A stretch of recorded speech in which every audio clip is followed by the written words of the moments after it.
저는 시간을 굉장히 좀 많이 두고 하자는 스타일이긴 해요. 미리미리 그냥 시간 날 때 어디 가서 상담받고 이게 낫지 닥쳐서 하시면 안 될 것 같아요.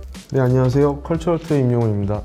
견적 낼 때 처음에 일단은 미팅을 해야죠, 업체들하고. 근데 미팅 전에 어떻게 할 건지, 뭘 하고 싶은지, 나는 뭐 이런 거는 꼭 했으면 좋겠다, 그런 것들을 좀 정리를 해서 미팅을 하는 게 좋을 것 같아요. 그런 거를 갖고 가서 이런 이미지에서 뭘 원하는지를 명확하게 얘기를 해줘야 잘 정리가 될 것 같아요. 제 생각엔 안 되는 건 없습니다. 시간과 비용이 많이 들기 때문에 못하는 거지 안 되는 건 없다고 생각을 해요. 빨리 진행을 하려면 저는 어느 정도 이 전체 예산을 정하고 가는 게 나을 수도 있어요. 예산이나 이런 것들에 대해서 고민이 없으면 원하는 이미지에 대한 것들을 정리하다 보면 예산은 이만큼 올라가거든요. 다 정리를 해서 이만큼 결과물이 나오기까지 시간을 투자했는데 금액을 보니 이건 할 수 없는 금액이야. 그럼 다시 내려와서 다시 정리해야 돼.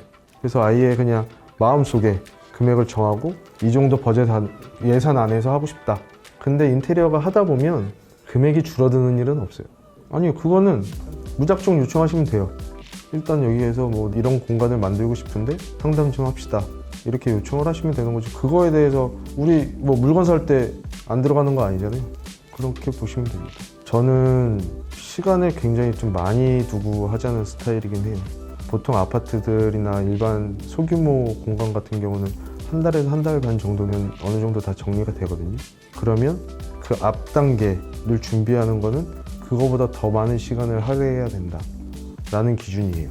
뭐 미리미리 그냥 시간 날 때 어디 가서 상담받고 이게 낫지 닥쳐서 하시면 안 될 것 같아요. 뭐 어떤 공간이고 어떤 업종이고 계약해 놓으신 공간이 있으면 그 공간이 어디고 그걸로 먼저 시작을 하죠.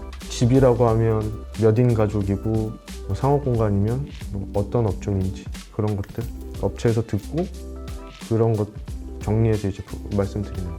그 이후에 나오죠. 킥오프 미팅을 먼저 하고 그 다음에 나오지. 처음 미팅에서는 견적을 모르겠습니다. 정확한 견적을 받기는 좀 쉽지 않으실 거예요. 그런 데이터들이 서로 소통이 되면 그 다음에 뭐 레이아웃을 짜보고 대략적인 레퍼런스 이미지들, 컨셉 이미지들을 만들어서 그거에 대한 견적서를 만들죠.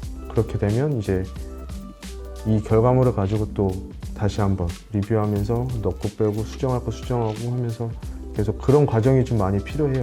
이게 인테리어 보면 뭐 설계 계약이 있고 공사 계약이 있는데 일반인들이 생각했을 땐 거의 이제 계약이라는 걸 공사 계약을 생각하실 거예요. 그러니까 공사 계약 전에 이런 것들이 다 이루어져야 공사를 계약할 수 있고 그 다음에 공사가 진행될 수 있는 거죠. 설계비를 받는 업체들도 있고요.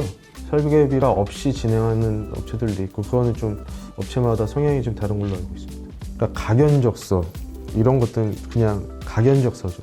금액 변화는 좀 있을 수 있는 견적서이기 때문에 그거를 100% 신뢰하고 가시는 거는 좀 문제가 생길 수 있어요. 이 정도 금액인데 여기서 플러스 마이너스는 있다고 보셔야 될 것 같습니다. 그러니까 견적서가 일단은 좀 세분화되어 있어야 되고 되게 디테일하게 나와 있어야 돼요.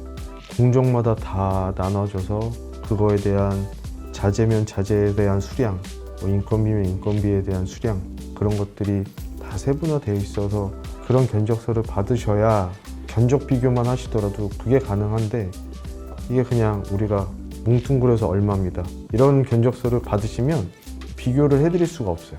제품 시리얼도 있고 한 것들은 단가에 대한 비교가 돼요.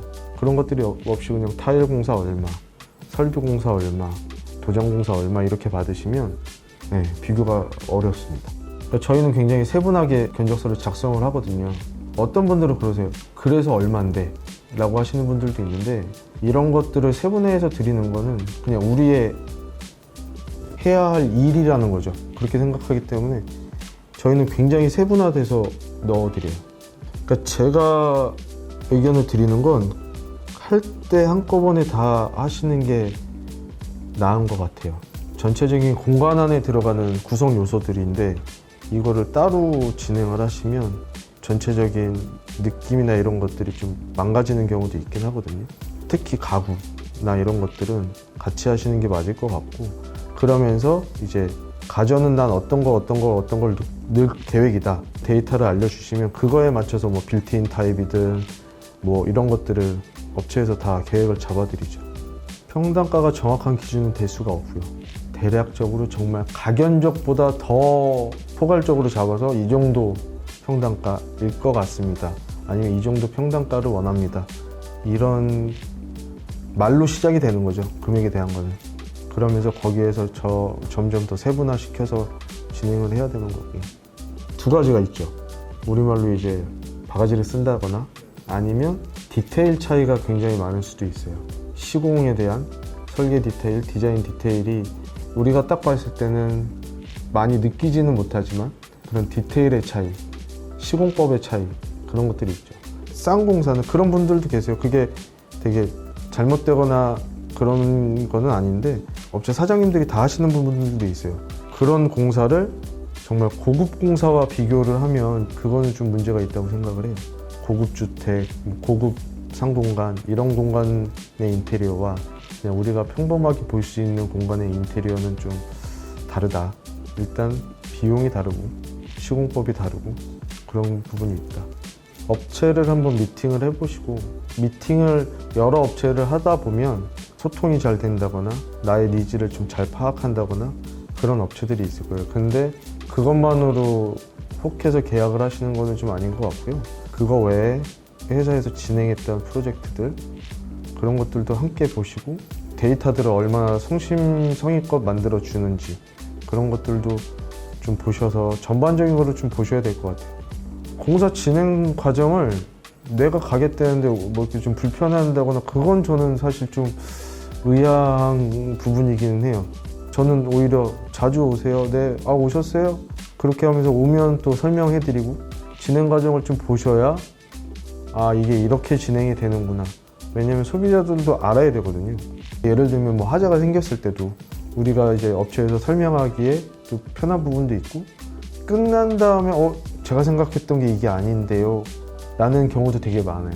자주 오시면 이게 우리가 설계했던 이 부분이고 이게 이렇게 진행되고 있습니다. 한번 보시고 아 이게 내가 원했던 그 이미지대로 되고 있는구나. 그거를 좀 많이 보셔야 되는 부분이라고 생각하거든요. 시작하고 한 번도 안 와보시다가 그냥 끝날 때 오셨는데 물론 이제 너무 예뻐요, 너무 좋아요 이런 부분도 있으시겠지만 이거는 내가 원했던 게 아닌 것 같은데요. 약간 이런 부분들도 발생할 수 있는 부분이 있어서 많이 보시고 불편해하지 않으시는 게 좋은 것 같아요. 제가 말씀드렸던 부분들 외에도 더 많은 체크 포인트가 있을 수 있어요. 저도 예전에 저희 집 공사가 하기 싫어서 의뢰를 했던 적이 있거든요. 그때 정말 많은 미팅을 했고 많은 비교를 하셔야 되고 많이 공부하셔야 되고 이런 얘기했던 부분들에 대해서 정말 신중하게 다시 새기면서 업체 미팅을 하시거나 준비를 하시는 게 좋을 것 같습니다.